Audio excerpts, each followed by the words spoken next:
I'm Jonathan Saldanha. And what does it mean for improvisation? That's I think I don't think about the word free improvisation for a couple of years actually, which is great for me because there's something in it that it's highly it has a kind of codification that for me it's already its own death somehow.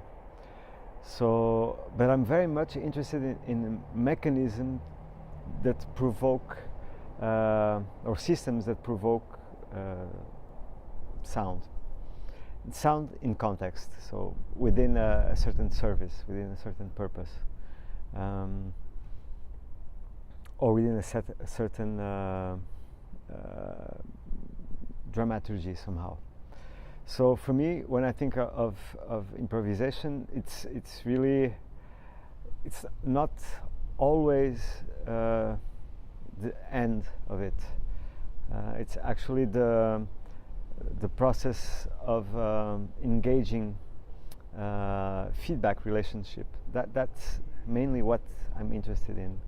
So it's not actually to perform a improvisation concert. I'm not very interested in this kind of format by itself, but I'm very interested in the construction of methodologies that build systems of relation, and this relation can be between, of course, players or non-players also. And this obviously it's one of the great parameters of all this is when you can emancipate the act of playing from the technique or from a kind of validation system that comes from a self-centered European construction of music.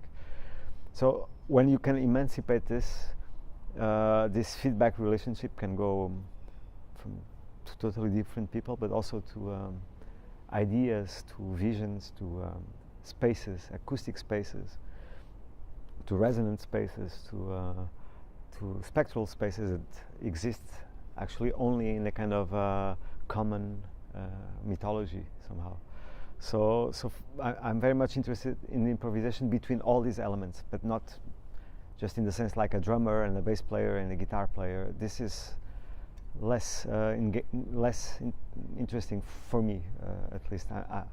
Maybe a drummer plus a tree plus a rock plus a warehouse, or I don't know, this maybe.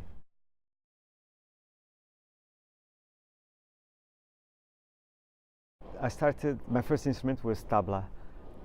So I played for 15 years. I played Hindustani classical music, so in raga system music. Also because I was very much interested since very young into self-regenerating and awkward spacing rhythms, and so I was very fast attracted to play tabla. So that was my first instrument, and after playing for a couple of years in that context and still experimenting with other stuff, I was starting to expand a bit more into electronic music, because I'm very much interested in sound system culture and high pressure vibration. So this mediation within this kind of asymmetric systems of rhythm that can sustain for a long time, that don't have moments of peak, but it liberates time for people to listen. This was a trigger element for me, and this cutted with pressure actually, and so then I started to go more and more into making a kind of a construction within this world.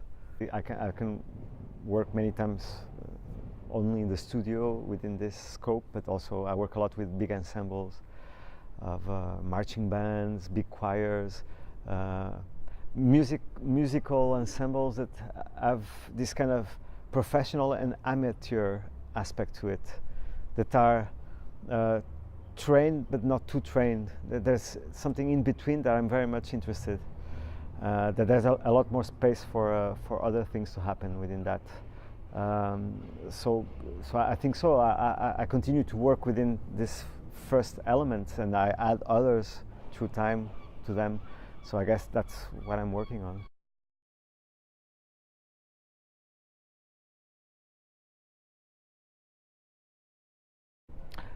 Well, I think in Portugal there was now things are obviously shifting a lot, and also there's more of a strangely there's more of a European sense in one way, and less of a European sense in another way. But there's more a European sense in this way, in the sense that people collaborate a lot more, and there's a lot more crossings in between people from different places in here. But in Portugal, if I go back 15 or 20 years ago, it was the towns were very closed in, like bubbles. And Porto was a bubble, Lisbon was another bubble, and Coimbra was a bubble, Viseu was a bubble. All towns were, and it was quite hard from people from here to easily collaborate with other people. Also because it wasn't that easy to know that, first of all, that what you do is something, and after that there's other people close to you that are doing it. So first of all, you don't have a clue that what you're doing is improvisation or free improvisation or whatever. You don't know. You do, and then you check it, and then to understand that there's people in your own country that also resonate with this kind of methodology. That's overwhelming, and then this evolved into some kind of a scene, and now you can feel that there's a lot of people that are very active and they are constantly working and all this. But for my beginning, at least, it was very abstract what we were dealing with. It's not like, okay, I do this, I don't know, I paint walls in red. I don't know. I was still looking at the pencil and looking at the colors, and so after some time, of course, you start connecting with the people, and you acknowledge, okay, there's a strong movement in Lisbon. There's a strong movement. There was an amazingly strong movement, and still is in Porto, of musicians that come from different backgrounds, that connect from seeing each other and then talking, and then it's very close. It's like a distance of an arm. It's very close, and then out of this you build up something. And this is, for me, also quite interesting, because you don't arrive to the thing from the concept. It's not like, okay, I want to do improvised music or experimental music, so I will check the list of improvising musicians nowadays here. No, it's not that. It's you discover what you're doing by seeing the others and seeing relations, and okay, maybe this has a sense also further than my own methods. And for me, that's how it started to build.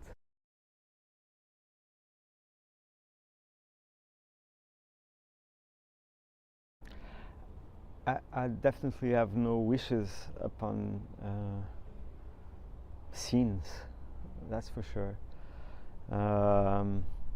But I guess, like in every context, you have people that are going deeper and developing languages and ways of mapping the void somehow, and other people that maybe are just like replicating what they see that works. And I think there's a lot of space for both.